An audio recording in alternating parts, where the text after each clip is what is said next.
कभी कभी ये भी कहते हैं कि दूसरों के प्रश्नों में आपका भी जवाब छुपा हुआ रह सकता है। क्यों? सही कहा ना। मुझे ये बात बतानी तो नहीं चाहिए, लेकिन अगर आप भी अपने खुद का एग्रो टूरिज्म प्रोजेक्ट स्टार्ट करने का प्लान बना रहे हो, तो एक सवाल ऑनेस्टली खुद से भी पूछ लीजिए। क्या आप सच में प्रोफेशनल लेवल का एग्रो टूरिज्म बिजनेस अपने फार्म पे बना रहे हो, या बस अपने फार्म पर कुछ activities, room, hall, swimming pool और फोटो पॉइंट्स करने वाले हो? क्योंकि इन दोनों में जमीन और आसमान का फर्क पड़ जाता है। और आज की इस पॉडकास्ट में मैं आपको एक ऐसे सीरियस प्लानर की रियल स्टोरी दिखाने वाला हूं जो ऑलरेडी एजुकेटेड था, कॉर्पोरेट बैकग्राउंड से भी था, एफपीओ भी चलाता है और एग्रीकल्चर एंटरप्रेन्योरशिप में काफी एक्टिव रोल निभाता है। लेकिन फिर भी जब एग्रो टूरिज्म प्लानिंग की बात आई तो उनके माइंड में एक बहुत बड़ा कंफ्यूजन था।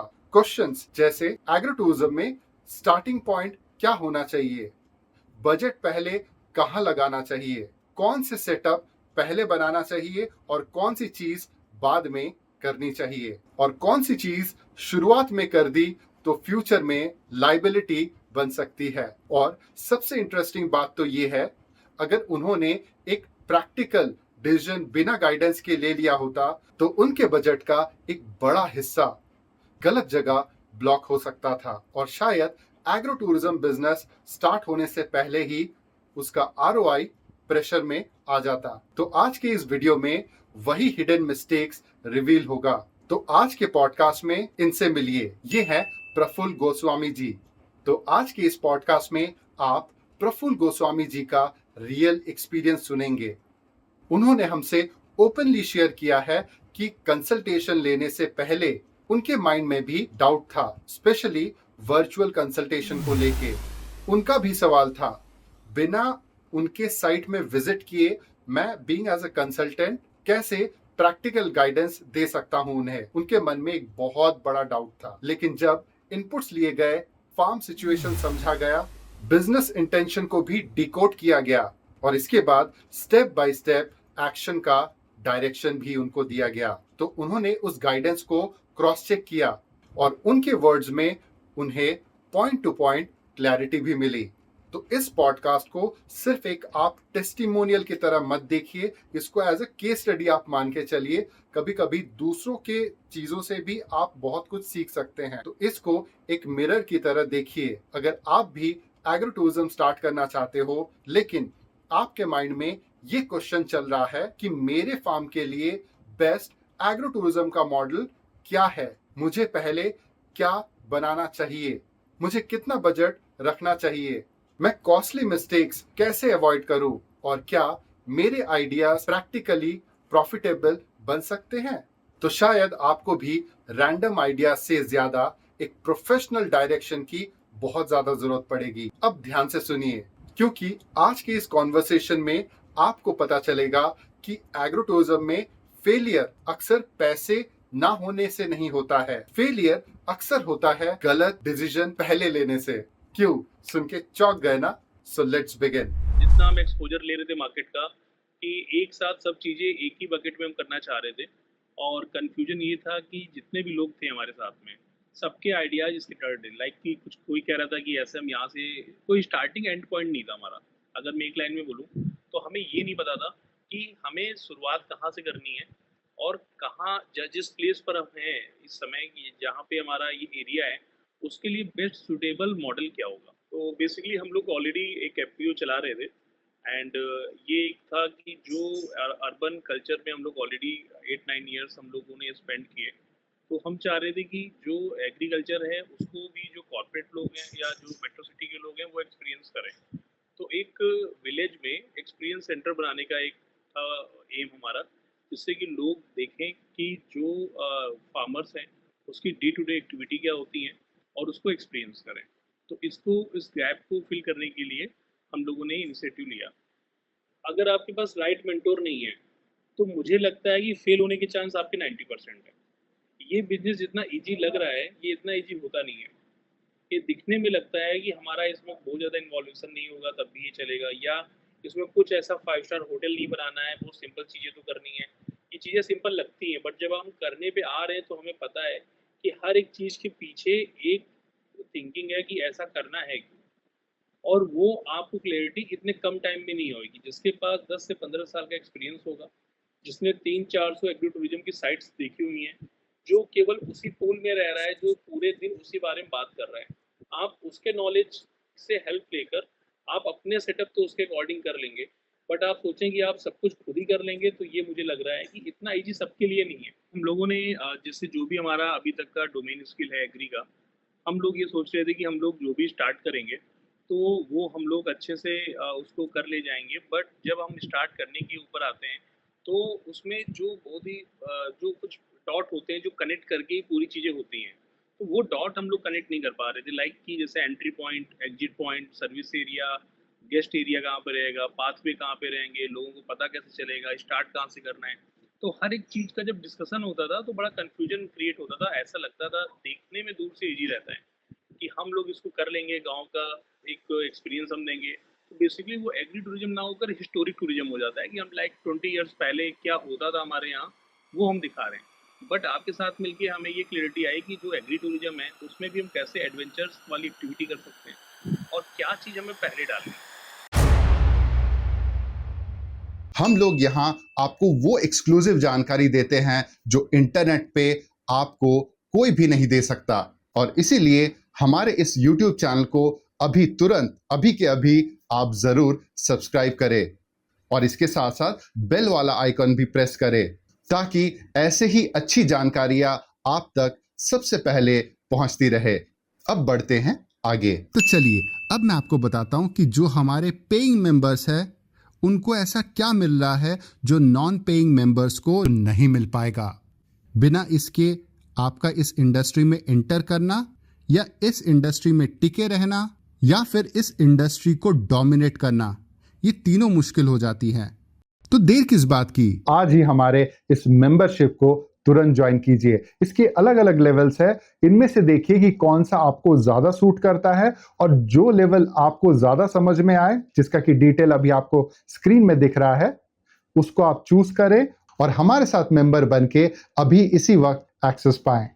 अब आपके ड्रीम्स और रियलिटी के बीच में सिर्फ एक क्लिक का फासला है, तो तुरंत नीचे या ऊपर दिए हुए लिंक को क्लिक करें और एग्रो टूरिज्म के इस मेंबरशिप क्लब को अभी ज्वाइन करें। वर्चुअल कंसल्टेशन से भी काम हो सकता है, लेकिन लोगों को ये बात विश्वास नहीं होती इन जनरल। तो जिनको विश्वास नहीं होता है उनको आप क्या कहना चाहते हो? तो ये एक साइकोलॉजी होती है कि अगर कोई पर्सन सामने से हमें दिखेगा नहीं इन पर्सन और हमारी लैंड पे नहीं आएगा, तो हम एक अपने मन में एक सोच बना लेते हैं, थिंकिंग बना लेते हैं कि हमें शायद 100% का आउटपुट ना आए।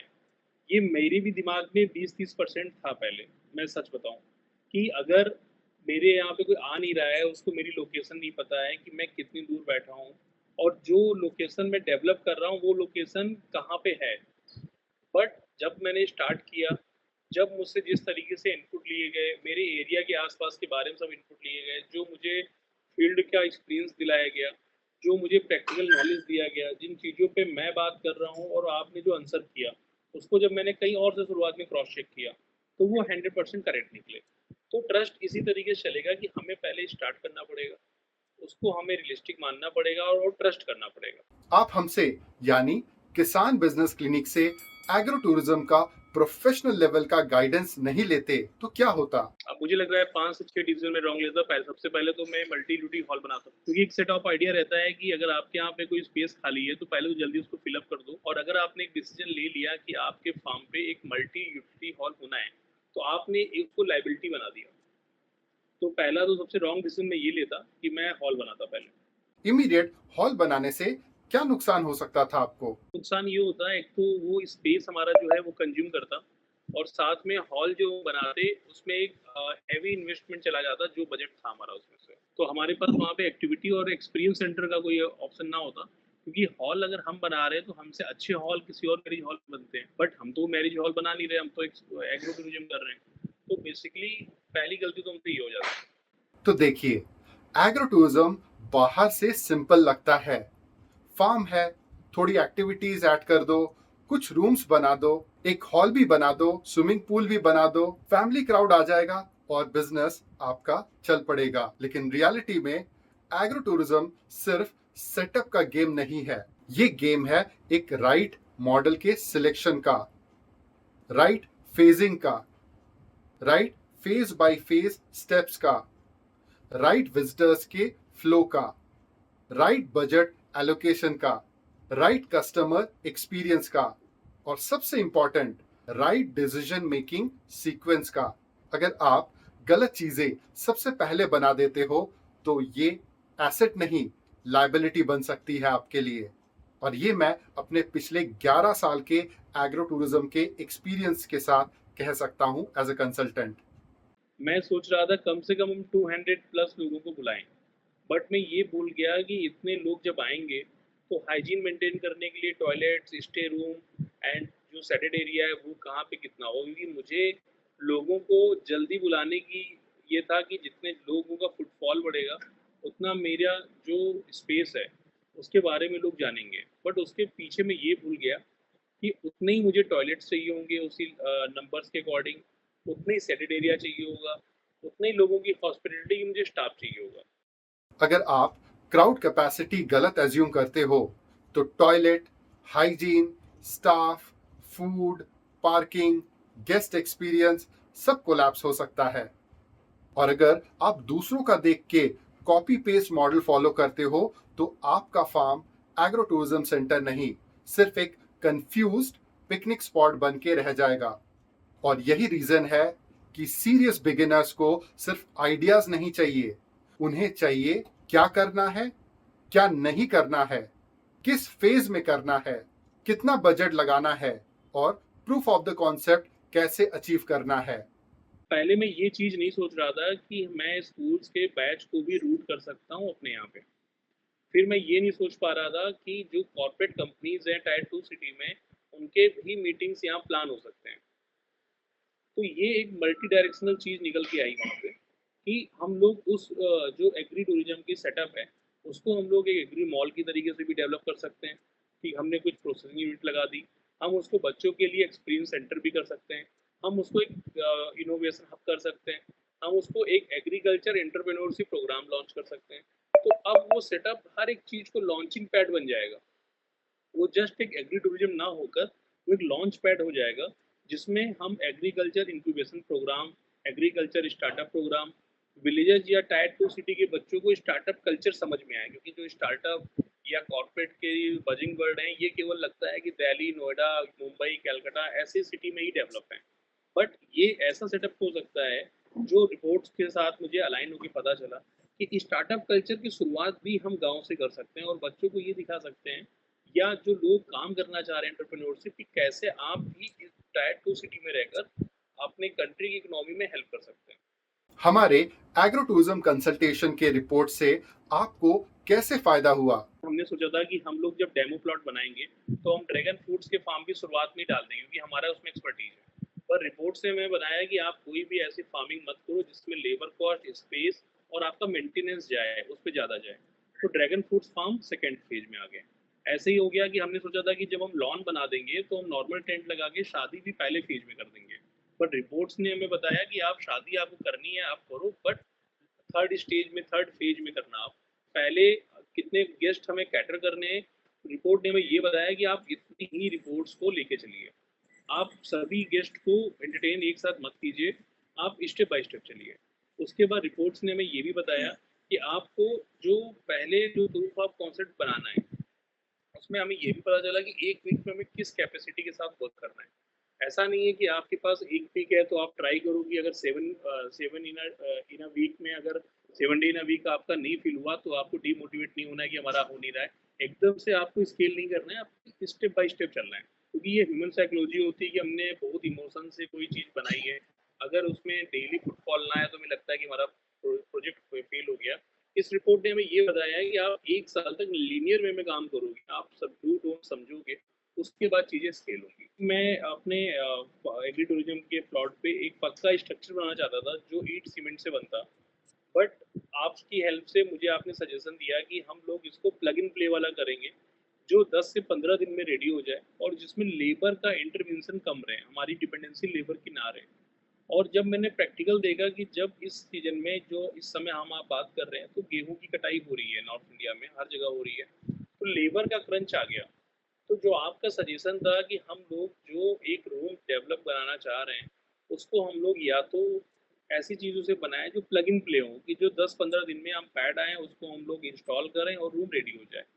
दूसरा आपने सजेशन दिया हमें उस चीज़ का कि अगर हम लोग प्लांटेशन कर रहे हैं, तो हमेशा कोई भी हमारे यहाँ अगर गेस्ट आए तो उसको किसी न किसी कोई भी सीज़न में आए, तो उसको फ्रूटिंग दिखनी चाहिए। तो ये आपका सजेशन बहुत प्रैक्टिकल था। उसके अलावा आपने जो ये बताया जब मैंने आपसे ये पूछा कि हम लोग वहाँ पे पूल के लिए क्या कर सकते हैं, तो आपने डोंट बताया कि हमें पूल शुरुआत में क्यों नहीं रखना चाहिए और अगर रखना भी है, तो कितनी फीट का रखना चाहिए। इन आइडिया से ये हुआ कि जो हम प्रैक्टिकल तौर पे सोच रहे थे चीज़ों को, हमें लग रहा था हम करेक्ट हैं। बट आपसे बात करने के बाद वो आइडिया हमारे खुद के बन गए कि आप जो कह रहे हैं, उससे हमें एक सिंगल लाइन एजेंडा मिल गया कि हाँ, ये राइट पाथ है। हमें ये बताया गया कि आपको हर चीज़ एक साथ स्टार्ट नहीं करनी है। आपको फर्स्ट प्रूफ ऑफ कॉन्सेप्ट जो बजट आपके पास है, उसमें से सब बजट एक कोई बजट निकाल के आपको पहले प्रूफ ऑफ कॉन्सेप्ट खुद को देखना है कि वो एक आपका प्रिपेयर हो जाए। और उसमें आपको पूरे पैसे नहीं डालने और एक सेट ऑफ लाइक कि जो भी बजट है एक्स बजट है तो उसमें से हमें वाई बजट निकाल के पहले प्रूफ ऑफ कॉन्सेप्ट को अचीव करना है। उसके बाद हमें सेकंड फेज में जाना है, फिर थर्ड फेज में जाना है। तो अगर मैं बात करूं कि जैसे कोई बहुत बड़ा प्रोजेक्ट लॉन्च होता है और उसमें जो इतने लोग जुड़ते हैं उसमें ही ये इस टाइप की चीज़ें मैंने देखी हैं, क्योंकि मैं कॉर्पोरेट में था। तो कॉर्पोरेट में भी कई थ्योरी के लिए मैं ट्रेनिंग दी जाती थी। तो जो मैंने एक्सपीरियंस किया वो इस तरीके से था कि जिससे कि हमारा आरओआई ब्रेक इवन और कैसे उस चीज़ को स्टेप बाय स्टेप हमें स्केल करना है लीनियर वे में। हम सोच रहे थे एक्सपोनेंशियल चीज़ें करने के लिए कि हम एकदम से कुछ भी करेंगे और उसका रिजल्ट आएगा और हम काफ़ी अच्छे से उसको स्केल करेंगे। बट वो चीज़ हम सोच लेते हैं, बट एक्चुअल चीज़ें चलती अलग तरीके से हैं। तो हमें जो रियलिस्टिक चीज़ें हैं उसके बारे में अवेयरनेस हो पाई। हमसे गाइडेंस लेने से पहले तक आप क्या गलतियां कर रहे थे जो अब आपको रियलाइज हुआ? पहले तो मेरी आइडिया ये होता था, जो भी मैं नई चीज़ देखता था या जो भी मैं नया वीडियो देखता था, तो मैं जस्ट उसका स्क्रीनशॉट ले लेता था या मैं उसकी फ़ोटो क्लिक कर लेता था और मैं ये सोचता था ये भी मैं अपने यूनिट में डाल दूँगा। होते-होते मेरे पास 800-900 फ़ोटोग्राफ़्स स्क्रीनशॉट हो गए। तो मेरा आइडिया ये था कि जो भी चीज़ मुझे अच्छी लग रही वो मैं अपने यहाँ पे डाल दूँगा। बट जब आपसे बात हुई तो उसका एक अलग प्रोजेक्शन आया कि आपको जितनी चीज़ें करनी है आप लिख के दो, कितनी चीज़ें आपको करनी चाहिए ये हम बताएँगे। ये एक मुझे राइट पाथ